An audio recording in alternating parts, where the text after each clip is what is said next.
Hello friends, welcome to our YouTube channel. In this video I'm gonna tell you about how you can reset your Boult audio airbase. So let's do reset. Before watching this video, if you have not subscribed to our YouTube channel, then subscribe to it and like our video. So let's start friends. You can see here it is connected and it has battery 100%, and you can see in case you will not get reset button in this, you can see there is no reset button. So how you can do, friends, you can see, so here it is touch control at both of the earbuds. You have to just long press for 5 to 10 seconds like this, and you can see now it is connected and now it is unpaired successfully. And this is how you can reset it, by clicking on long press on this.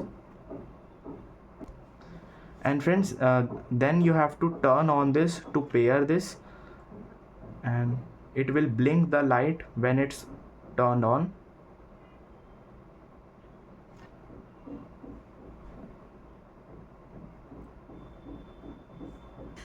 Friends, you can see it is now blinking. Then you have to click on Bluetooth and you can see it is automatically connected.